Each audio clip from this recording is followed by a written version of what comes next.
a comenzar con temas relacionados a lo que es la osteoporosis, sobre todo para el conocimiento general, eh, lo que implica el equilibrio entre la formación ósea y también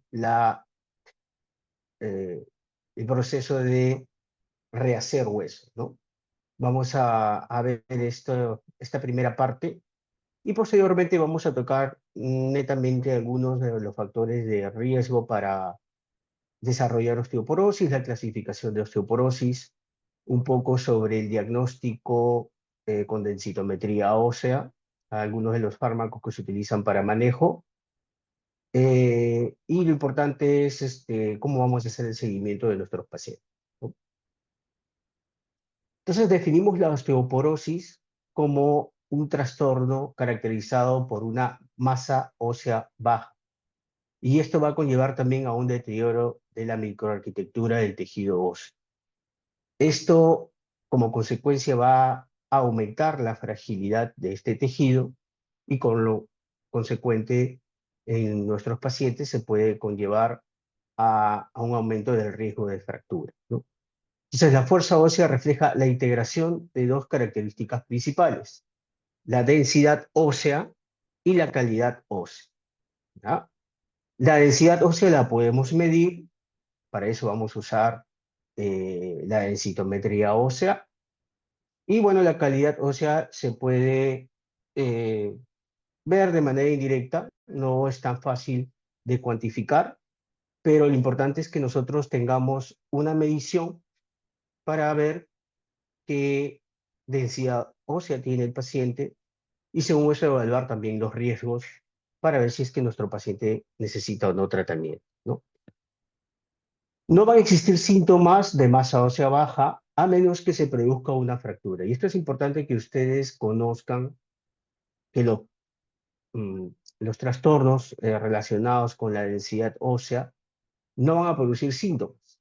¿Ah? En la consulta de repente, muchos de ustedes de repente han escuchado a los pacientes que dicen vengo porque me duele la espalda, me duele la rodilla y ellos creen que es relacionado con la osteoporosis. Solo se va a producir molestias, dolores, si es que existen fracturas.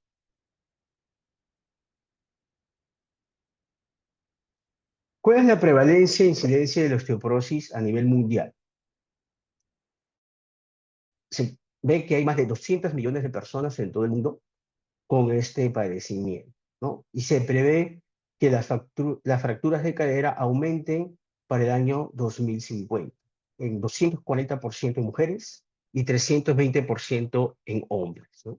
Entonces, esto es una enfermedad que se va a ir viendo en el tiempo, cómo va aumentando la incidencia, y esto tiene que ver obviamente con el aumento de la expectancia de vida y un gran déficit también que tenemos en la parte nutricional y obviamente también en lo que es relacionado a suplementación con vitamina D, ¿no? Entonces tenemos que evaluar pues que estas fracturas van a ir en aumento en las próximas décadas. Entonces la osteoporosis es una enfermedad que se va a caracterizar por la alteración en la calidad y en la cantidad, dos características importantes, y también la fortaleza ósea. Y todo esto nos va a llevar a la predisposición de fracturas, ¿no? La calidad ósea, ¿no?, lo podemos evaluar nosotros con diversos tipos de eh, mediciones, ¿no? La velocidad de recambio, cómo vamos a evaluar la microarquitectura, geometría ósea, pero esto no lo hacemos de manera directa en la práctica clínica.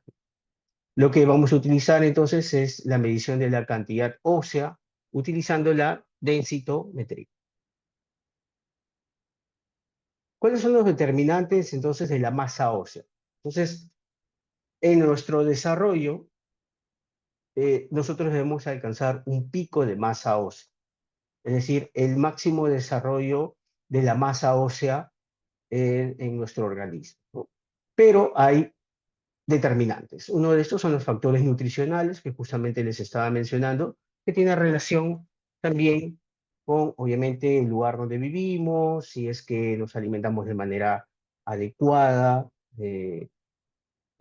También influye la genética influye mucho, ahora lo vamos a ver en algunos cuadros, que tiene relación, por ejemplo, con la raza. Algunas razas pueden alcanzar el pico de masa ósea en ciertas edades, otras un poco antes.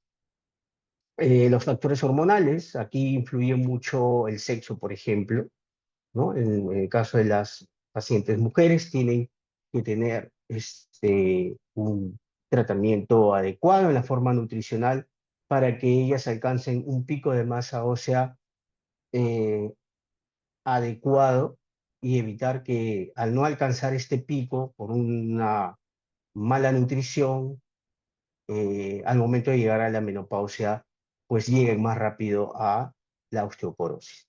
Y bueno, los factores ambientales que siempre van a estar presentes, como en toda enfermedad multifactorial, ¿no? Lo importante aquí es hacer ejercicio, exposición al sol. Recuerden que esto tiene que ver con la producción de vitamina D a nivel de la piel. Y bueno, la exposición también a algunas drogas, como vamos a ver dentro de los factores, algunos factores de riesgo que pueden hacer que no lleguemos al pico de masa ósea. Entonces, como estamos viendo en este gráfico, el pico de masa ósea es importante alcanzarlo en los primeros 20 años, ¿no?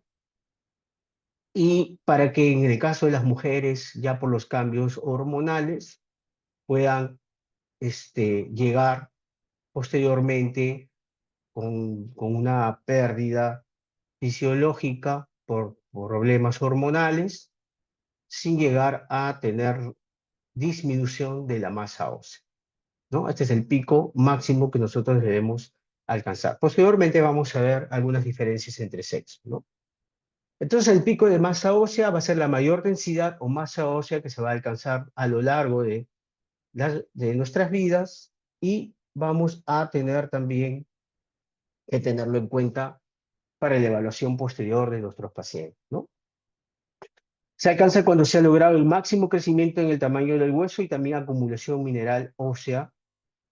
Los diferentes sitios esqueléticos, dependiendo obviamente del tipo óseo, del tipo de hueso, alcanzan diferentes edades, ¿no? Por ejemplo, la densidad mineral ósea a nivel del trocánter se puede alcanzar a mitad de la adolescencia, con este rango de edad que se muestra entre paréntesis.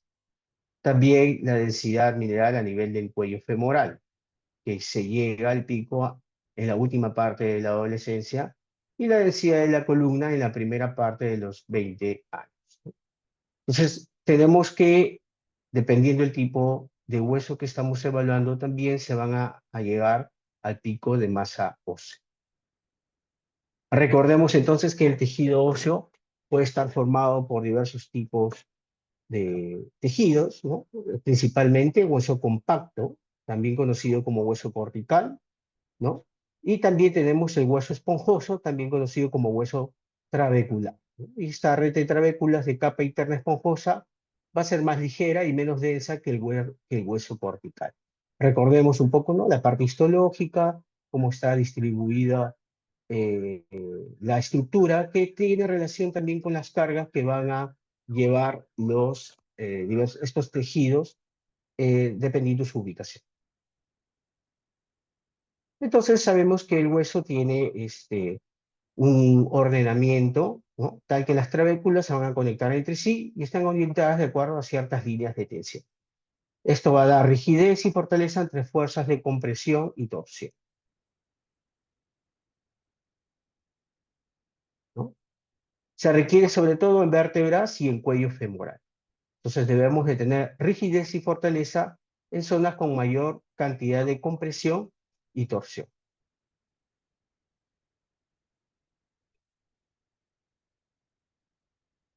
Y justamente es importante que nosotros recordemos lo que es la remodelación ósea. Y vamos a preguntar. A ver,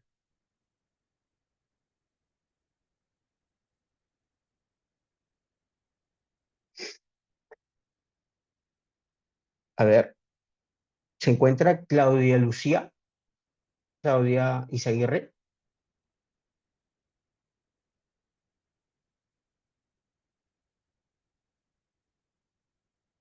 Se encuentra Claudia Izaguirre.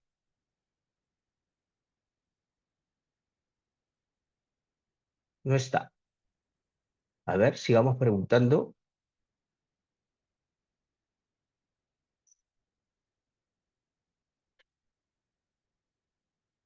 Georgette Borja.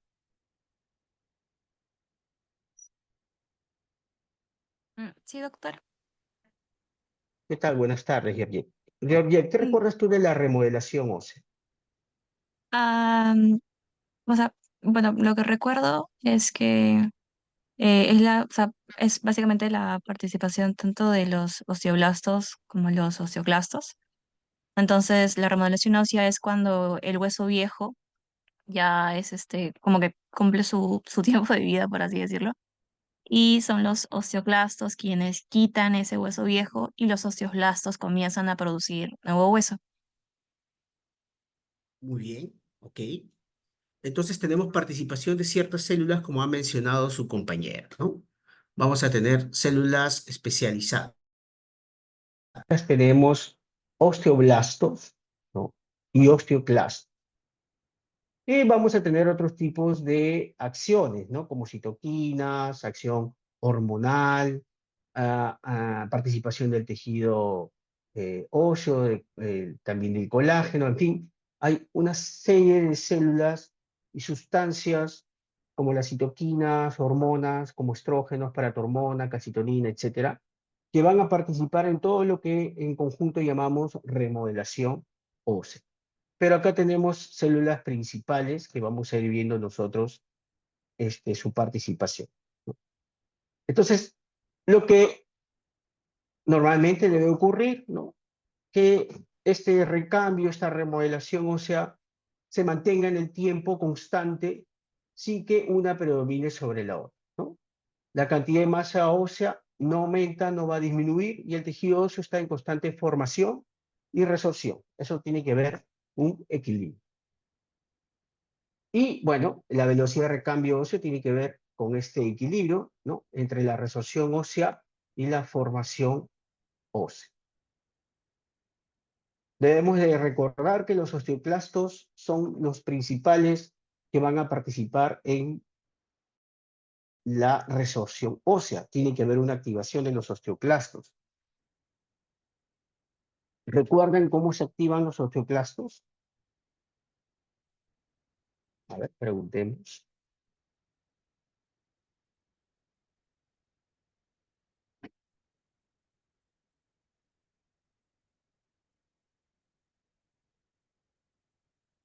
A ver, Molina, Michael,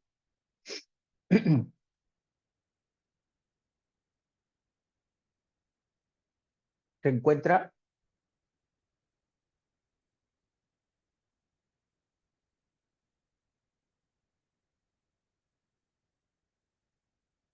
no está Molina. A ver, sigamos preguntando. A ver, Reider Rodríguez. Sí, doctor. Hola, buenas noches. Buenas noches. ¿Tú sabes o recuerdas cómo se activan los osteoclastos para que cumpla su función de resorción ósea? A través de su receptor RAN, doctor. Ya el RAN, hay una activación RAN ligando para la activación. Tiene que activarse el osteoclasto para que cumpla su función, ¿no? Y estos Ujú. puedan producir la resorción ósea. Muy bien. Entonces, esta activación es importante. Entonces, recordemos que los osteoclastos es una célula multinucleada, ¿no? Es la responsable de la resorción ósea y vamos a evaluar en ella, pues, su función, ¿no? Se adhiere a la superficie ósea, va a secretar ácidos y enzimas lisosomales y va a usar sus extensiones citoplasmáticas que van a infiltrar la superficie del hueso para hacer la resorción. Entonces se denomina activación al proceso por el cual un grupo de osteoclastos acude a un sitio para producir su acción de resorción a nivel de la superficie ósea, ¿no? En personas sanas ocurre una activación cada 10 segundos y la activación está favorecida por la hormona paratiroidea, ¿no? Tenemos pues algunas acciones que van a inhibir los estrógenos, la calcitonina, van a inhibir la activación de estas células. Entonces este grupo de osteoclastos activados va a excavar una profundidad de 20 micrómetros por día en la superficie del hueso trabecular, ¿no? Esto más o menos una duración de 4 a 12 días. Y en los siguientes 7 a 10 días van a depositarse capas de proteoglicanos, glicoproteínas y fosfatasa ácida.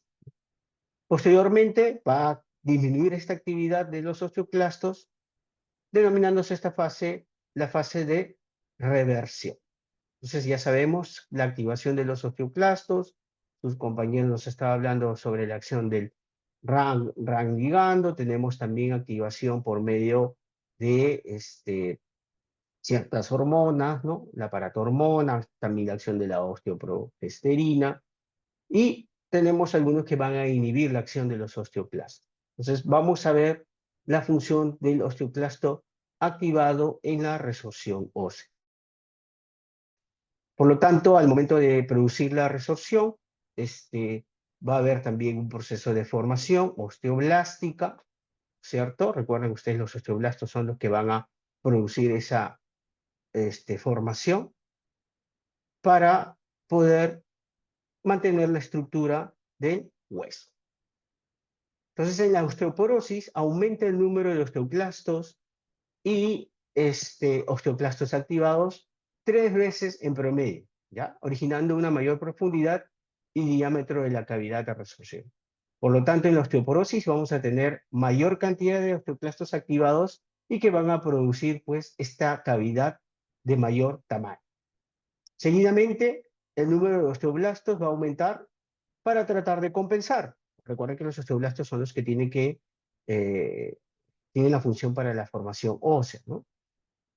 Pero, bueno, el desempeño de estos osteoblastos no va a poder suplir la gran cantidad de resorción hecha por los osteoclastos activados.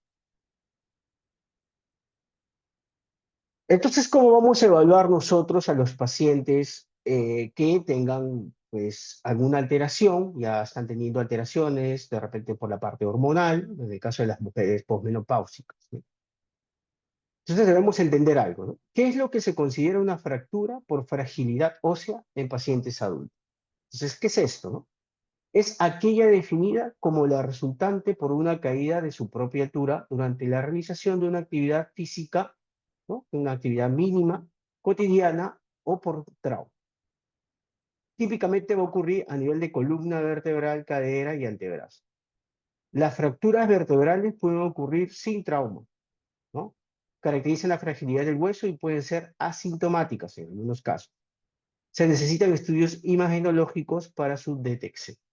Por lo tanto, todo paciente que sufre de repente un traspiezo, un tropiezo y se cae, está sufriendo de fractura por fragilidad ósea, ¿no? Y es lo que nosotros tenemos que evitar, ¿no? Estas fracturas, y eso lo vamos a hacer, pues, haciendo diagnóstico de osteoporosis. Entonces, como vemos, las estructuras ya a nivel de la osteoporosis van a estar disminuidas, con menos trabéculas, ¿no? Comparando, ¿no? Con esta fotografía microelectrónica, con microscopio microelectrónico. Y esto de acá es importante. ¿Cómo vamos a clasificar la osteoporosis? Vamos a clasificarla en primer lugar como primaria. Dentro de esta tenemos la posmenopáusica o tipo 1, que se va a presentar en mujeres entre los 50 a 75 años, que estén con déficit estrogénico, función paratiroidea disminuida, pérdida acelerada de hueso trabecular y con mayor riesgo de fractura de cuerpos vertebrales y porción distal de radio, ¿no? Clasificación. Esto es osteoporosis posmenopáusica o de tipo 1. También tenemos la senil o tipo 2. Estas se van a presentar en varones y mujeres mayores de 70 años con déficit de absorción intestinal de calcio y vitamina D, con un aumento secundario de paratormona, con afección de hueso trabecular y cortical, puede presentarse fractura del cuello femoral y pelvis. Y tenemos dentro de las osteoporosis las secundarias. Y estas se van a deber más que todo a enfermedades o a tipos de tratamientos, medicamentos que puedan condicionar la pérdida ósea, ¿no? Aumentando el riesgo de fracturas, va a afectar directa o indirectamente la remodelación ósea o va a interferir con la consecución de la masa ósea máxima en individuos más pobres. ¿En qué casos podemos tener que un paciente de repente adolescente no llegue a su pico de masa ósea? A ver, vamos a preguntar.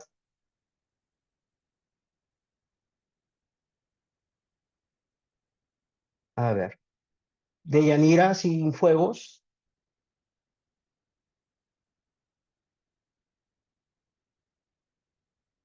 ¿Se encuentra Deyanira?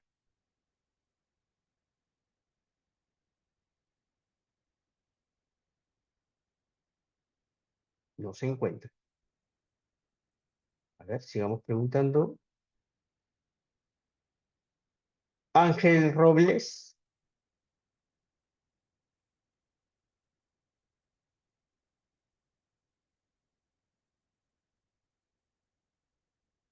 Ángel Robles no se encuentra tampoco. A ver, sigamos preguntando.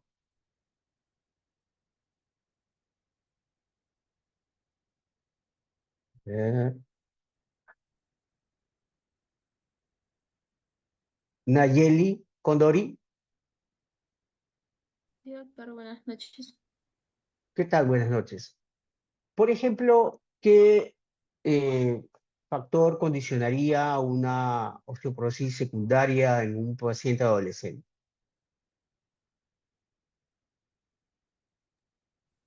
De los que hemos Am, mencionado. Tal vez factores genéticos, doctor. Ya, muy bien, sí, factores genéticos. ¿Qué más? Am, ¿Alguna enfermedad de ah, base? Tal vez enfermedades inflamatorias como artritis juvenil o lupus. Claro, enfermedades autoinmunes, que por ejemplo tengo que darle dosis altas de corticoides, van a influir en su desarrollo esquelético, ¿no es cierto? No van a llegar al pico de masa ósea. Muy bien, muy bien. Entonces, debemos definir entonces bien que ustedes recuerden la clasificación en el caso de secundaria, condiciones médicas, medicamentos, que van a evitar que nuestro paciente llegue a su pico de masa ósea y van a alterar la remodelación ósea, aumentando su riesgo de fractura, ¿no? Eso es importante tener en cuenta. Muy bien, entonces seguimos con la clase. Menos frecuentes pero responsables de hasta el 64% de las osteoporosis de varones y en mujeres premenopáusicas, ¿no? 20% de mujeres que aparentemente presentan osteoporosis posmenopáusica tienen una causa identificable secundaria. Siempre tienen que tener en cuenta. Entonces debemos siempre indagar en nuestra evaluación clínica, al hacer la historia clínica, enfermedades de base, ¿no? ¿Y qué factores de riesgo están asociados? Acá tenemos unos cuadritos para que ustedes ya cuando tengan las diapositivas lo puedan repasar, ¿no? Por ejemplo, tenemos lo que mencionaba su compañera, ¿no? Factores genéticos, constitucionales, ahí hay algunos de ellos: sexo femenino, bajo pico de masa ósea, retraso puberal, infertilidad de origen hormonal, ¿no? Anorexia nerviosa, insuficiencia calórica en la pubertad, consumo activo o pasivo de cigarrillos, eso es importante para los pacientes fumadores, consumo activo o pasivo de cigarrillos, y esto tiene que ver también con el que está pasivamente al costado del que está fumando, ¿no?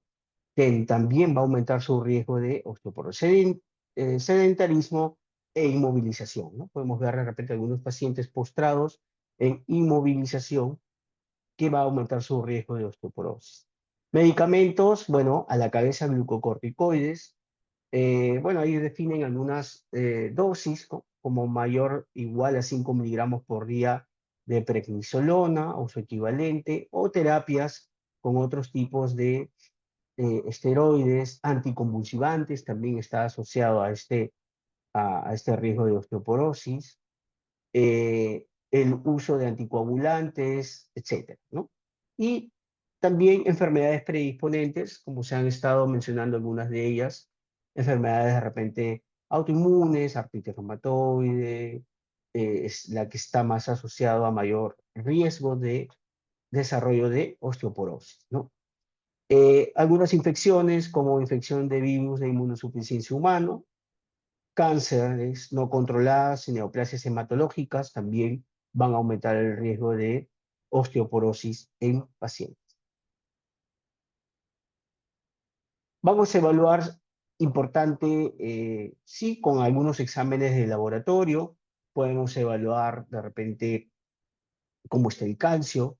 La creatinina es importante porque si nosotros vamos a iniciar un tratamiento, debemos ver que nuestro paciente pues, no tenga ninguna alteración renal, porque de lo contrario vamos a tener que decidir bien qué medicamento vamos a utilizar para el tratamiento de osteoporosis, ¿no? Podemos, en algunos casos, si fuera necesario, solicitar el dosaje de 25-hidroxivitamina D, ¿no? Justamente para ver si es que es necesario aporte adicional de esta vitamina. Voy a evaluar también transaminasas, ¿no? Si es que es necesario, para ver si es que hay algún problema hepático que me pueda conllevar a problemas de medicamentos. Bueno, ya sabemos que va a ser asintomático el cuadro clínico y va a presentar sintomatología con fracturas, ¿no? Cuando se presentan fracturas puede haber dolor dorsal, ciertas deformidades. Los pacientes a veces en consultas dicen, he disminuido mi altura, me siento como que si fuera, ya la ropa me queda más cortito, y eso es lo que tenemos que ver nosotros en la parte clínica, ¿no? Como de repente muchos pacientes, sin darse cuenta, están perdiendo altura, con de repente aumento de la cifosis dorsal, y debemos hacer estudio de estas pacientes, ¿no? Acá vemos algunas imágenes esquemáticas sobre cómo puede progresar la osteoporosis, ¿no? ¿No? Con esta actitud de repente ya con aumento de la cifosis y esto pues por fracturas a nivel de las vértebras. ¿Cómo vamos a evaluar a los pacientes con osteoporosis? Pues mediante la densitometría ósea. Entonces la densitometría ósea es una manera de nosotros llegar al diagnóstico. Como le mencionaba a los chicos aquí en la sede, el diagnóstico de osteoporosis no lo voy a ver en una radiografía, en una tomografía, en una resonancia. Me pueden sugerir que yo pueda hacer un estudio a descartar osteoporosis por de repente cambios en la mineralización o de repente si es que se observa alguna fractura patológica, yo puedo sugerir que se haga o se amplíe el estudio con densitometría ósea. Entonces, el objetivo es medir la densidad del hueso, como ya lo hemos visto, medición de la densidad. Y para eso necesito la densitometría ósea, ¿no? Un poco aquí para ver la influencia del género, porque es importante que nosotros sepamos en qué momento vamos a medir la densidad ósea y en quiénes, ¿no? No en todos los pacientes vamos a hacer la medición, tiene ciertas indicaciones. Entonces sabemos que en promedio los hombres tienen una densidad mineral ósea mayor que las mujeres. Estamos viendo aquí los diversos, en una comparación entre hombres blancos, mujeres blancas, como el pico se alcanza de manera diferente y va disminuyendo de manera diferente más rápido en las mujeres, ¿no? Con respecto a la raza, ¿no? La raza negra tiene una densidad mineral ósea mayor que la raza blanca. ¿Ah? Por eso es que probablemente vamos a ver fracturas de fragilidad mayormente en pacientes de raza blanca, ¿no? Que tienen una densidad mineral ósea menor. Entonces, las mujeres tienen una menor masa ósea máxima que los hombres, la raza blanca tiene una menor masa ósea máxima que la raza negra, y la pérdida ósea se produce con la edad avanzada, debido a que la resorción es mayor que la formación, como ya lo hemos visto en las primeras diapositivas, y cuando ocurre la pérdida de hueso hay una pérdida tanto de la calidad como de la cantidad. lo que hemos mencionado al inicio de la presentación. ¿Cuáles son las indicaciones entonces de la densitometría? Mujeres mayores de 65 años. ¿Ya? Recordad siempre, no vamos a indicar a todas las mujeres de 30 años en edad fértil, no tiene sentido. Debemos ver esta indicación de densitometría ósea en pacientes generalmente posmenopáusicas, ¿no? Para las mujeres posmenopáusicas menores de 65, una prueba de densidad ósea se indica si tienen factores de riesgo de baja masa ósea, como cuáles: bajo peso corporal o antecedente de fractura previa o uso de medicamentos de alto riesgo, como glucocorticoides, por ejemplo. O si es que hay algún paciente con enfermedad o condición asociada con la pérdida de hueso, como por ejemplo en la artritis reumatoide. Las mujeres durante la transición menopáusica con factores clínicos de riesgo de fractura. Algunos de ellos ya lo hemos mencionado anteriormente, los vuelvo a repetir para que lo recuerde: bajo peso corporal, fractura previa o uso de medicamentos de alto riesgo. Entonces, recordar siempre mujeres mayores de 65 años y en mujeres posmenopáusicas menores de 65 años deben de tener un factor de riesgo como bajo peso corporal, fractura previa o uso de medicamentos de alto riesgo para yo realizar estos estudios, ¿no? En pacientes varones mayores de 70 años, ¿ah? Los pacientes varones tengo que buscar mucho más la edad, ¿no? De 70, mayor a 70 años, la indicación para estudio de densitometría ósea. Y en los pacientes menores de 70 años, está indicada, al igual que las mujeres menores de 65, si tienen algún factor de riesgo que ya los hemos mencionado. Pacientes adultos con una fractura por fragilidad. Todo paciente que tenga fractura por fragilidad, una fractura patológica, debemos de hacerle densitometría ósea. Los adultos con una enfermedad o condición asociada con una baja masa ósea o pérdida de hueso, ¿no? Ya hemos mencionado algunas de las patologías que pueden condicionar pérdida ósea. Adultos que toman medicamentos asociados, ¿no? Como glucocorticoides, o cualquier persona siendo considerado para la terapia farmacológica para el tratamiento, cualquier persona que está siendo tratado para monitorizar el efecto del tratamiento. Esto es importante que ustedes sepan, ¿no? La densitometría yo lo puedo hacer una medición de inicio, una medición basal, y posteriormente, dependiendo digamos, el tipo de tratamiento que esté recibiendo, lo puedo medir al año o a los 2 años, ¿no? Dependiendo también de la patología que tenga el paciente. Cualquier persona que no recibió tratamiento en el cual la evidencia de pérdida ósea conduciría al tratamiento. Entonces, debemos evaluar a un paciente que haya tenido de repente algún tipo de fractura, que no esté recibiendo ningún tipo o nunca haya recibido tratamientos de repente antirresortivos, debemos evaluar con densitometría ósea. Recordar que el uso del término de osteopenia se refiere a masa ósea baja o baja densidad ósea. Eso es importante que ustedes recuerden para que no haya confusión. Y las personas con baja masa ósea o densidad no son necesariamente, o mejor dicho, no tienen necesariamente un alto riesgo de fractura. Y esto es importante que ustedes sepan, ¿no? Todos los pacientes con osteopenia o baja masa ósea no implica que yo vaya a darles tratamiento, dependiendo cada paciente si es que tienen o no factores de riesgo. Entonces, las mediciones que vamos a hacer a nivel de la densitometría ósea depende del grupo etario, del paciente que yo estoy evaluando, pero generalmente vamos a tomar ciertas medidas, ¿no? Medidas a nivel de columna, sobre todo, a nivel de cadera en algunas de las zonas axiales. Entonces, el objetivo de la densitometría ósea es la valoración del riesgo de fractura. ¿Mi paciente tiene o no tiene riesgo para una fractura? Valoración de la necesidad del tratamiento. Si es que mi paciente es necesario que yo le inicie un tratamiento antirresortivo o de algún otro tipo para evitar que su riesgo de fractura aumente. Y también para monitorizar los cambios como respuesta al tratamiento.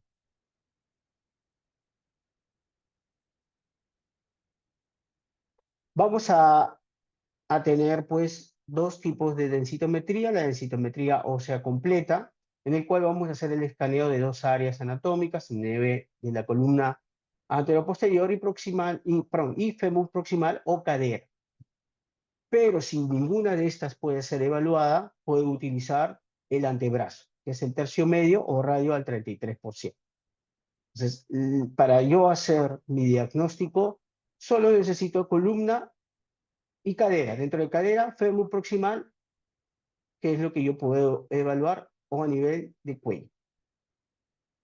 En el caso del escaneo del cuerpo entero o cuerpo completo, esto se va a evaluar preferentemente en niños. Hemos mencionado que hay algunos niños que pueden tener alguna enfermedad de base que lo puede aumentar su riesgo de fractura. Y yo para hacer la medición de la densidad mineral ósea, hago escaneo de cuerpo entero o cuerpo completo. No voy a medir en niños columna ni cadera, ¿no? Diferente al adulto. En el adulto sí es columna y cadera. En el caso de los niños, cuerpo completo. ¿Ya? Este cuerpo completo no lo podemos utilizar para mujeres posmenopáusicas. Recordemos también que existen diversos tipos de densitómetros. Tenemos los densitómetros centrales, que es donde vamos a utilizar la medición de las áreas que ya hemos mencionado, como columna y fémur. Y también existen los equipos periféricos, que muchos de esos se utilizan para screening, sobre todo los de medición de densidad en el calcáreo.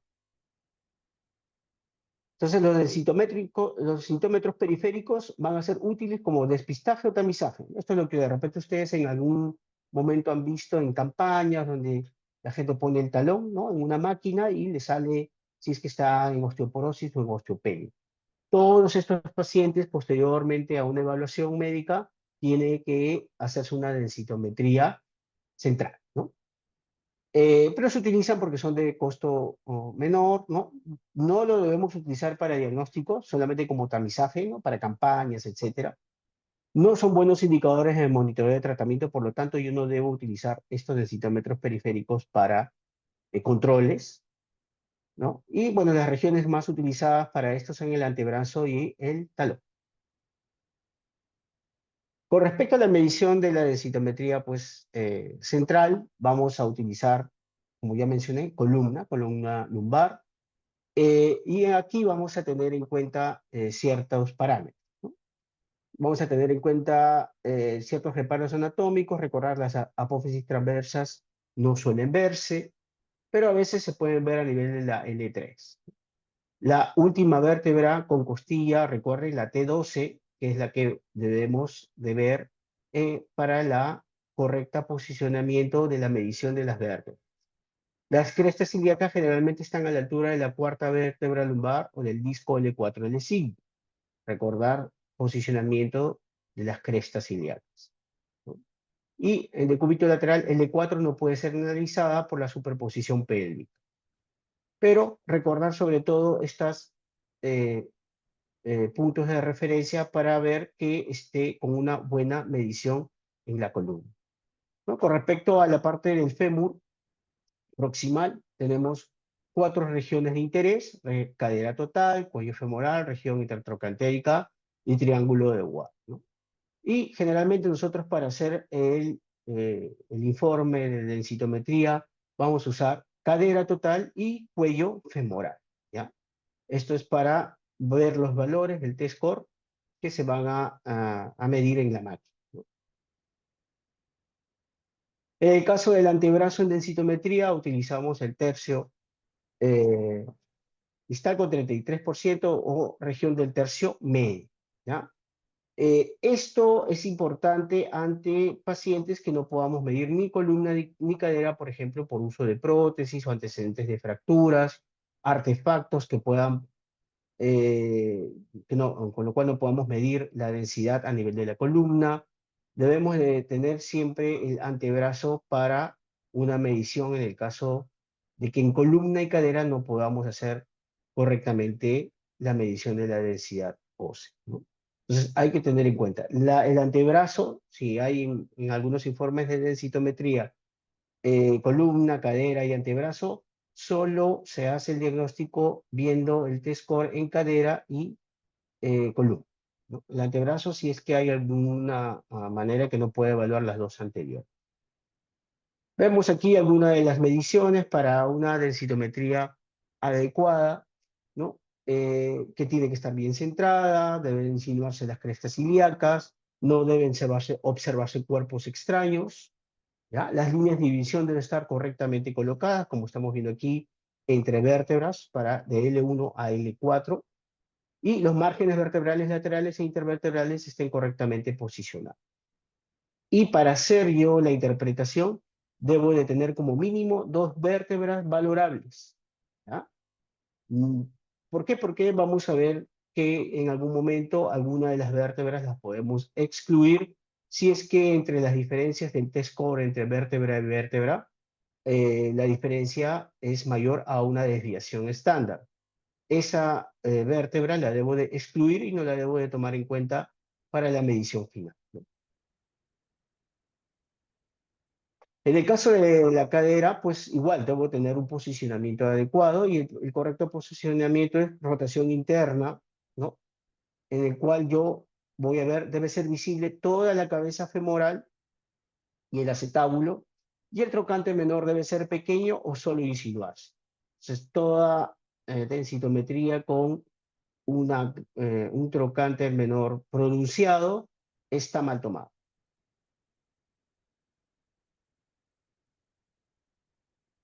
Bueno, las regiones de interés que hemos estado evaluando a nivel de columna, ¿no? Algunas características, ¿no? En general, la lumbar número 1 tiene menor densidad mineral ósea, y los valores del contenido mineral óseo, el área de la vértebra y la densidad mineral ósea van a ir aumentando desde un L1 a L3, ¿ya? Y la densidad mineral ósea L4 es similar a L3 o menor. Entonces, L1 a L4 va a ir en aumento, un ligero aumento, como vemos en este ejemplo.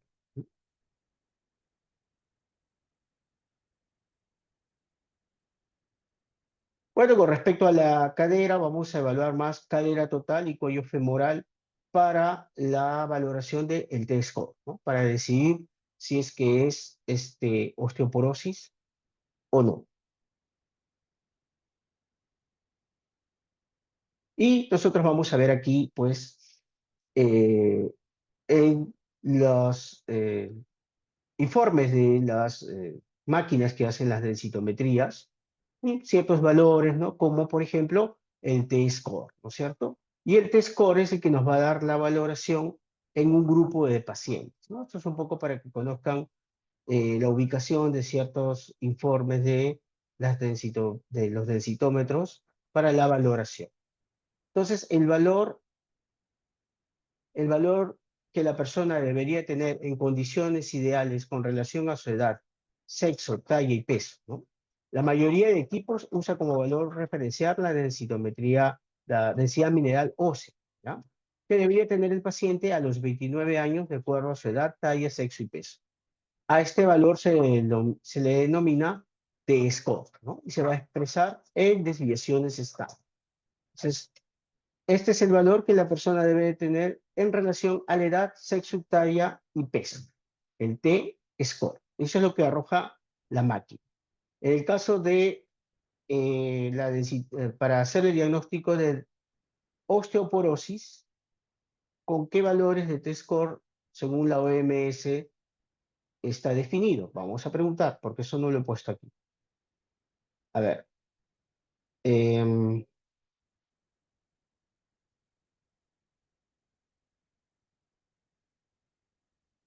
Urbano, Víctor Urbano se encuentra. Sí, doctor, ¿podría hacer la pregunta, no? Sí, ¿cuál es la clasificación de la OMS para la osteoporosis para el T-score?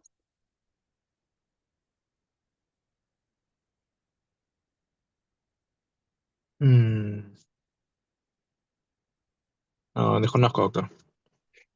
A ver, vamos a seguir preguntando. A ver. Veamos a...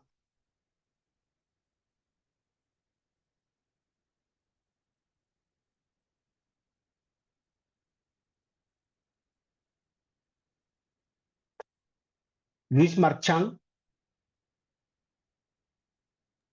¿Se No encuentra recuerdo. Luis Marchán?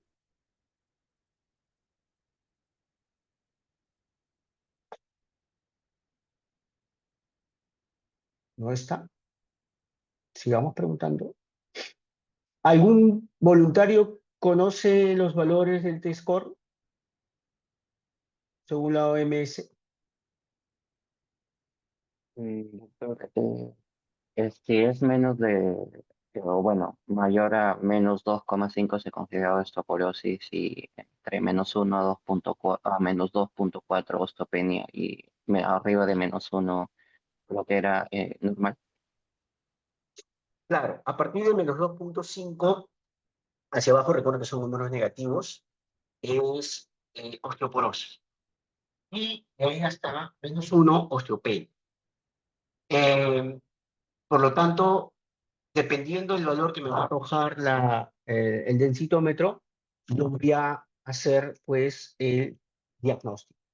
Vamos a ver ahora qué pasa en otros tipos de medición. Recuerden también que la densitometría va a comparar otros valores, ¿no? El valor de una población de referencia para su edad y sexo. A este valor se le va a denominar el Z-score, ¿ya? Y esto es parecido a lo que es el T-score, excepto en ciertas desviaciones estándar, ¿no? Ciertos parámetros estadísticos. ¿Para qué utilizamos el Z-score? Se utiliza solo en algunos casos, como lo que están en el cuadro ahí mencionado, ¿no?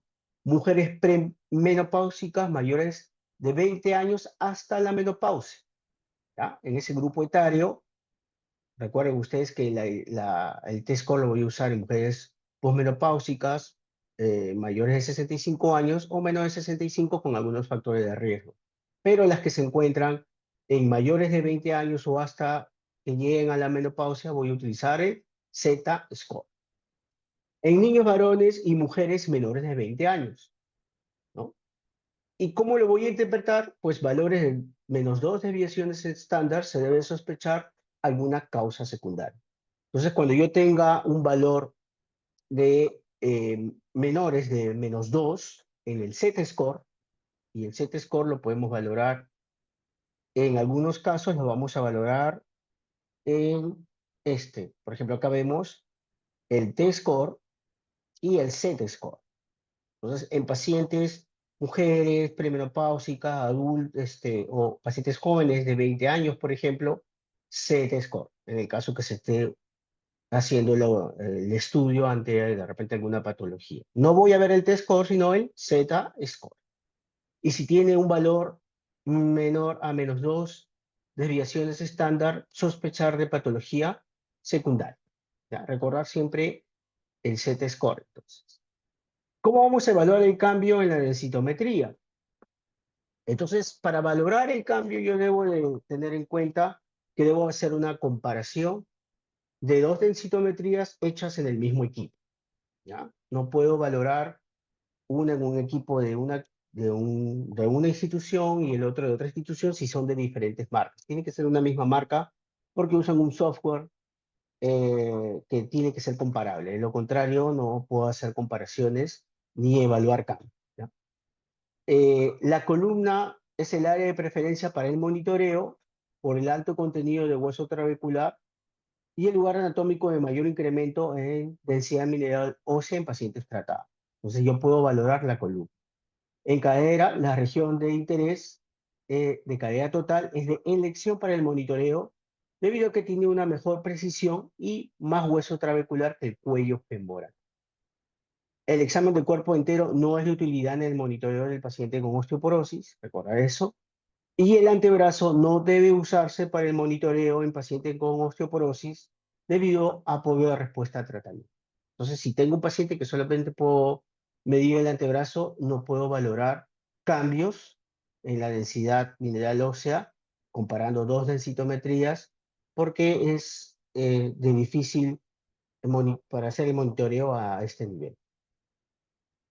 ¿Cómo voy a valorar el riesgo de fractura? Para eso también existe una herramienta que se llama el FRAX, ¿no? Que va a calcular la probabilidad de fractura a 10 años. ¿no? Y esto es no con el objetivo de diagnosticar osteoporosis, tampoco para hacer sustitución de la densitometría, sino simplemente valoración del riesgo de fractura, ¿no?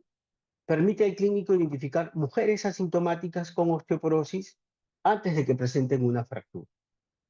Entonces, en estos pacientes yo puedo hacer una valoración de su riesgo, ¿no? Esto lo pueden encontrar en internet, el FRAX se hizo una validación para nuestro país, si no me equivoco, ya hace unos años atrás. Acá vemos algunos de los parámetros que debemos de tener en cuenta que podemos ingresar nosotros de nuestros pacientes para hacer su cálculo de riesgo de fractura. Y algunos de los factores de riesgo que se incluyen en esta herramienta, pues tenemos la edad de la paciente, el peso, estatura, si hay antecedentes de fractura de cadera en padre, si es que fuma o no fuma nuestro paciente, uso de medicación como glucocorticoides, antecedentes de artritis reumatoide, como ustedes saben, artritis reumatoide aumenta el riesgo de osteoporosis, el consumo de alcohol, etc., ¿no? Y las mediciones de densidad mineral ósea. Beneficios del FRAX, decisiones de tratamiento en pacientes con osteopenia, por ejemplo, ¿no? Recordar que no todo paciente con osteopenia tiene alto riesgo de fractura. Para eso podemos hacerlo, medir su riesgo de fractura con el FRAX, ¿no? Y la decisión se basa en el riesgo de fractura, no solo en el valor del TESCO, ¿no? Vamos a tener una herramienta más para valorar el riesgo. Identifica pacientes con alto riesgo de fracturas para garantizar que se les ofrece tratamiento para reducir su riesgo y ayuda a evitar dar medicamentos a quienes tienen un bajo riesgo y tienen poco que ganar con el tratamiento, ¿no? Entonces, es importante valorar el uso de el FRAX en alguno de los pacientes para ver si es que es necesario darles o no tratamiento. Podría subestimar el riesgo de la fractura en algunos pacientes, sí, porque algunos datos no se contemplan como la dosis, ¿no? Entonces debemos de tener siempre en cuenta que el riesgo de fractura va a estar presente, sobre todo estos pacientes adultos mayores, ¿no? Que de repente tienen mayor riesgo para caídas, son pacientes frágiles, ¿no? Esos son algunas evaluaciones que hace, por ejemplo, geriatría para valorar a los pacientes en un riesgo, o pacientes que están tomando algún tipo de medicación, ¿no? Como ya se mencionó, como los anticonvulsivantes o pacientes diabéticos, etc. ¿Cuál es el impacto de la fractura? O sea, si es que nosotros no tratamos y nuestro paciente se fractura, ¿no? Acá tenemos unos ejemplos para comparar. Después de un ACV, una persona tiene una expectancia promedio de vida de 29 años. Después de un cáncer de mama, existe una expectancia de vida promedio de 20 años. Después de una fractura de cadera, la expectancia de vida promedio es de 9 años. Por lo tanto, nosotros evitando fracturas, ¿no? Por ejemplo, una fractura de cadera, una fractura, vamos a evitar, pues, disminuir la expectancia de vida de nuestros pacientes. Y para eso, pues, debemos de dar el mejor tratamiento que nosotros podamos tener a la mano, ¿no? No siempre vamos a tener todos los medicamentos a la mano, pero reconozcamos los importantes para que en una atención primaria nosotros podamos dar la indicación correcta, ¿no? Dentro de estas medidas para el tratamiento de osteoporosis, tenemos la educación, ¿no? Corregir hábitos nocivos como el fumar, por ejemplo, hablar y hacer ejercicios. El hablar me refiero a que se tiene que comunicar que el hacer ejercicio es importante en los pacientes con osteoporosis y obviamente en los pacientes jóvenes para evitar que lleguen a osteoporosis, ¿no? Prevenir caídas en los pacientes adultos mayores y consumo de algunos suplementos de calcio y vitamina D, si es que no hay ninguna contraindicación para algunos pacientes. Los medicamentos, bueno, entre ellos los suplementos, pero también tenemos antirresortivos, entre ellos los bifosfonatos, como el alendronato, el risedronato, medicamentos hormonales como estrógenos, ¿no? Tirigolona y teriparatida. Entonces, el objetivo del tratamiento de la osteoporosis es aumentar la densidad mineral ósea, disminuir la incidencia de fracturas, a reducir la morbilidad de esos pacientes y la mortalidad, obviamente, como ya hemos visto en ese cuadro comparativo de la expectancia de vida, mejorando la calidad de vida de nuestros pacientes. Entonces, tenemos que disminuir la incidencia de fracturas. Mientras menos incidencia de fracturas, mejor. Entonces, el tratamiento, dentro de esto tenemos tratamiento farmacológico, ¿no?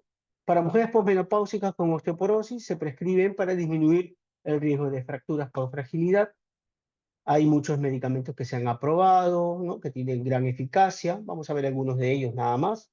Estos medicamentos deben usarse junto con suplementos de calcio y vitamina D, y esto también relacionado a cambios de estilo de vida y aumento de actividad física, como hemos estado mencionando. Tenemos entonces dentro de los tipos de tratamiento los agentes antirresortivos. Entre estos incluyen tratamientos hormonales, ¿no? Incluyen el estrógeno, moduladores selectivos del receptor de estrógenos, los bisfosfonatos, el denosumab, entre otros. Y también los agentes anabólicos. Entre ellos incluye la teriparatida, la avaloparatida, y estos van a actuar aumentando la densidad mineral ósea, estimulando la formación ósea, ¿no? Entonces, estos medicamentos tienen ciertas indicaciones. Vamos a ver algunos de ellos, como por ejemplo los suplementos. En el caso de calcio, las dosis recomendadas, de 800 miligramos al día hasta los 10 años, 1500 miligramos al día en la adolescencia y 1200 miligramos al día en paciente adulto. En pacientes gestantes, ¿no? Lactancia, en posmenopáusicas, 1500 miligramos por día. Esas son las recomendaciones para calcio. Algunas de las presentaciones: carbonato de calcio proporciona el 40% de calcio elemental, el citrato de calcio el 30%, que no depende de la acidez gástrica, no produce estreñimiento, no produce dolor abdominal, y en índice renal podría utilizarse con una si la calciuria no está aumentada. Entonces recuerden que en calcio tenemos dos presentaciones: carbonato de calcio y citrato de calcio con la cantidad de calcio elemental que se le ha mencionado. La vitamina D, que es un aporte importante, recuerden que permite mejor la absorción del calcio, ¿no? La síntesis va a ir disminuyendo con la edad, por lo tanto necesitamos mayor aporte, ¿no? Tiene efectos sobre los osteoblastos en la formación ósea. Es muy deficiente en pacientes que no salen a la calle, pacientes postrados, que no tienen que estar con un cuidador, pues estos pacientes tienen que recibir aporte de vitamina D, ¿no? Las dosis de 400 a 800 unidades internacionales diarias, ¿no? Recordar siempre acá un pequeño cuadrito con respecto a lo que es calcio y vitamina D, ¿no? Dosis de vitamina D de requerimientos de 800 a 1000 unidades diarias en mujeres mayores de 50 años y en pacientes hombres mayores de 70 años de 800 a 1000 unidades, ¿no? Si documentamos deficiencia de vitamina D, es decir, un valor de 25-hidroxivitamina D menor de 20, debemos de dar suplementos. Suplementos con 50.000 unidades internacionales por semana por 6 a 8 semanas, y luego dar un tratamiento de mantenimiento con 1000 a 2000 unidades internacionales por día de vitamina D, ¿no? Siempre, y ustedes en algún momento cuando puedan valorar la vitamina D, vamos a ver, lo vamos a encontrar que muchos de los pacientes aquí en Lima sobre todo tienen déficit, ¿no? Deficiencia de vitamina D, y debemos aumentar este valor de vitamina D con suplementos semanales de 50.000 unidades internacionales. Los bifosfonatos, que son compuestos derivados del pirofosfato orgánico, con gran afinidad por la hidroxiapatita, y estos pues van a producir gran efecto inhibitorio de la resorción ósea, ¿no? Entonces, los bifosfonatos van a inhibir la resorción ósea, por lo tanto, vamos a generar que esta densidad mineral ósea aumente en nuestros pacientes. Algunas complicaciones infrecuentes, pero que están asociadas al tratamiento prolongado de los bifosfonatos: tenemos la osteonecrosis del maxilar, fractura típica de fémur, y las incidencias están del 0,1 al 1 por 10.000 y el 1 al 2 por 10.000 pacientes años respectivamente de lo que se ha mencionado. Entonces, sí puede darse el caso, pero es una incidencia mínima. Uno de los ejemplos de estos bisfosfonatos antigrasoactivos, el alendronato, ¿no? El alendronato se toma por vía oral, se toma semanal, en ayunas, porque estos medicamentos tienen algunos efectos secundarios a nivel digestivo, ¿no? Elevada afinidad por hidroxiapatita, como es parte de su acción, inhibe selectivamente la resorción ósea sin alterar la formación y mineralización, ¿no? Normaliza la velocidad de remodelamiento óseo. Efectos del alendronato. Usar en pacientes con osteoporosis, eleva la densidad mineral ósea en columna y cadera. Disminuye significativamente la incidencia de nuevas fracturas en columna vertebral y cadera, y en osteopenia no disminuye significativamente el riesgo relativo de fractura de columna ni de cadera, aunque puede elevar sí la densidad mineral ósea. Algunos efectos: esofagitis, dolor abdominal, ¿no? Ineficaz con ranitidina, no debemos usar antiácidos ni ranitidina con estos medicamentos. Difícil manera de administrarse porque los pacientes se olvidan, recuerden que la mayoría son pacientes adultos mayores y pueden olvidarse su toma semanal, ¿no? Porque se tiene que tomar, si es un lunes, todos los lunes del mes lo tiene que tomar en ayunas, y por ahí puede haber olvido en este tipo de pacientes, ¿no? Otro tratamiento también es la terapia de reemplazo hormonal, ¿no? Que en mujeres con osteoporosis es eficaz para prevenir fracturas vertebrales, ¿no? Y para prevención de fracturas no vertebrales, incluyendo fracturas de cadera. También es eficaz para incrementar la masa ósea a nivel de todas las regiones. Otra medicación que podemos usar es el raloxifeno, que es un modulador selectivo de los receptores de estrógeno, ¿no? Van a ejercer sus funciones biológicas por medio de afinidad a la unión del receptor del estrógeno. Con una dosis de 60 miligramos por día, aumenta de 2 a 3% la densidad mineral ósea y reduce significativamente el riesgo de fractura vertebral, ¿no? Ahí tenemos la dosis para la reducción de vértebras vertebrales, ¿no? Redujo del 2,1 al 1% cuando no había fractura vertebral previa, y redujo del 16 al 10% cuando había fractura vertebral previa, ¿no? Entonces, es una de las alternativas de tratamiento. Estos son los estudios que se realizaron para la aprobación de los medicamentos. El raloxifeno es eficaz en la reducción del riesgo de fractura vertebral en mujeres posmenopáusicas y no ha demostrado eficacia en la prevención de fracturas no vertebrales. En mujeres posmenopáusicas, el raloxifeno disminuye incidencia de cáncer de mama dependientes de receptor estrógeno. Y no va a producir proliferación endometrial y no se asocia con el incremento de riesgo de cáncer endometrial. Disminuye niveles séricos de colesterol sin aumentar niveles de triglicéridos. Y tenemos que, para recordar que la eficacia no demostrada en la reducción del riesgo de fractura no vertebral o de cadera y el riesgo aumentado de tromboembolismo venoso restringen su uso, ¿no? En pacientes mujeres posmenopáusicas menores de 70 años con riesgo de fractura vertebral y bajo riesgo de fractura de cadera y de trombosis venosa. Entonces, debemos valorar siempre qué pacientes podemos utilizar este tipo de medicamento como el raloxifeno. El denosumab, bueno, esto es un anticuerpo monoclonal que está humanizado, que está dirigido contra el RAN ligando, como ya se ha mencionado. El RAN ligando es parte del mecanismo de activación de los osteoclastos, ¿no?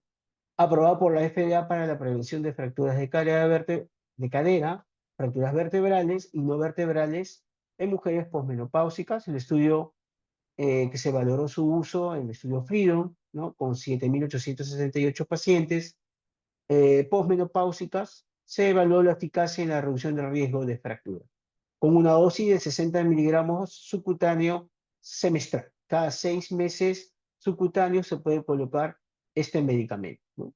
Se evaluó que luego de 3 años redujo significativamente el riesgo de nuevas fracturas vertebrales en 68% y en 40% en fracturas de cadera.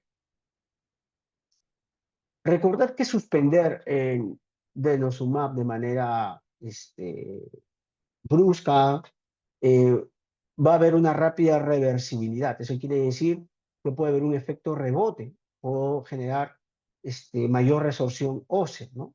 Y esto puede suceder luego de los 6 meses luego de su suspensión, ¿no? Tenemos ausencia de efectos secundarios gastrointestinales, ha demostrado superioridad a los bifosfonatos en términos de aumento de la densidad mineral ósea, y el tratamiento prolongado también está asociado a ciertas complicaciones como osteonecrosis del maxilar, fractura típica de fémur, pero también tienen baja incidencia. Recordar que podemos dar estos medicamentos en pacientes con enfermedad renal crónica con una tasa de filtración menor a 30 milímetros por minuto, en pacientes mayores de 75 años con un T-score menor de 2.5 a nivel de cadera, y en cualquier caso donde los anteriores tratamientos estén contraindicados, ¿no? En casos de osteoporosis con alto riesgo de fractura por edad avanzada, antecedentes de fractura no vertebral por fragilidad o múltiples factores de riesgo. Entonces, el denosumab es una alternativa ante pacientes con grandes factores de riesgo y que no podemos permitir que se olvide un paciente de tomar su medicación o que se olviden de darle la medicación del paciente, ¿no? Acá vemos algunas de las dosis, porque hemos mencionado solamente el alendronato, pero recuerden que dentro de los bifosfonatos tenemos varias alternativas, como el ivandronato mensual a 150 miligramos, tenemos el ivandronato trimestral endovenoso a 3 miligramos, tenemos el ácido zoledrónico zoledronato a 5 miligramos con infusión endovenosa anual, etc., ¿no? Y el denosumab que ya hemos estado mencionando con 60 miligramos semestral, subcutáneo. Bueno, eso es solamente para que puedan ver el efecto de la reducción de fracturas, si es reducción a nivel vertebral, de cadera o no vertebral, según el medicamento que se pueda utilizar. ¿Cómo vamos a hacer el monitoreo? Pues vamos a hacer el monitoreo con densitometría ósea 1 o 2 años después del inicio de la terapia. Recuerden que el densitómetro tiene que estar en la misma marca en que fue realizada la densitometría previa. Una buena respuesta si es que encontramos estabilización o incremento de la densidad mineral ósea, ¿no?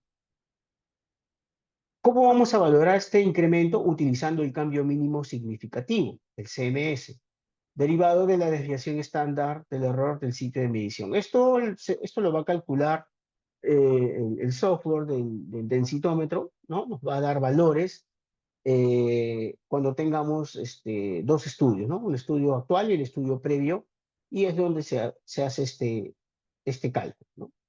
El ISSD establece que un cambio mínimo significativo aceptable es de 5 a 6.9% de la variación, ¿no? Cambio en la densidad mineral ósea debe exceder este porcentaje para considerar respuesta al tratamiento. Entonces, el cambio mínimo es aceptable entre 5 hasta 6.9, ¿no? Y debe aceptarse con un porcentaje, no debe exceder este valor para considerar respuesta al tratamiento. Entonces, si yo comparo dos densitometrías a nivel de columna, por ejemplo, y veo que hay un aumento de la densidad mineral ósea de 7%, quiere decir que estoy teniendo respuesta al tratamiento. Pérdida significativa, considerar causas secundarias. Bueno, siempre hay que valorar las causas secundarias y para eso recuerden que tenemos que ver también el Z-score, ¿no? En valores menores de -2. ¿Debo tratar osteopenia en los pacientes que tienen baja masa ósea? ¿Los debo de tratar? El 70% de las fracturas por fragilidad se presentan sin tener diagnóstico densitométrico de osteoporosis. Generalmente, la osteopenia debe estar asociada bien sea a fracturas con trauma mínimo a un riesgo muy alto de fracturas, ¿no? Y esto lo evaluamos mediante el FRAX, para meditar tratamiento con medicación para osteoporosis. Por lo tanto, pacientes con osteopenia que tengan factores de riesgo, debo de darle tratamiento con antirresortivos, por ejemplo, o utilizar denosumab.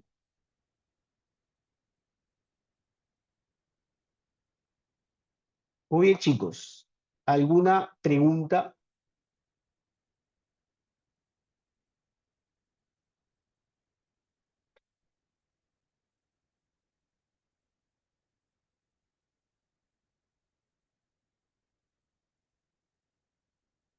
Ahí, por favor, su compañera ha enviado el link de asistencia para que puedan registrarse.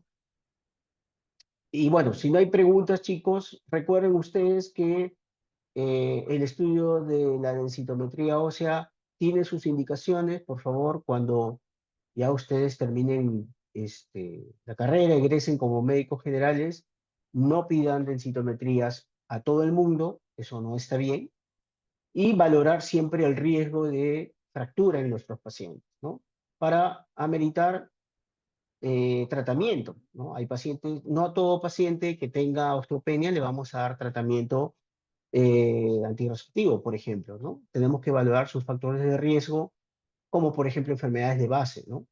Como pacientes que tienen enfermedades autoinmunes, como artritis reumatoide o que toman glucocorticoides por algún motivo, debemos valorar el riesgo o un índice de masa corporal bajo, ¿no? Para iniciar tratamiento en pacientes con osteopenia. Y recuerden siempre que la valoración del Z-score es importante para descartar enfermedades secundarias, ¿no? Que puedan producir la osteoporosis o que no tenga yo una respuesta adecuada al tratamiento antirresortivo instaurado. Muy bien, chicos.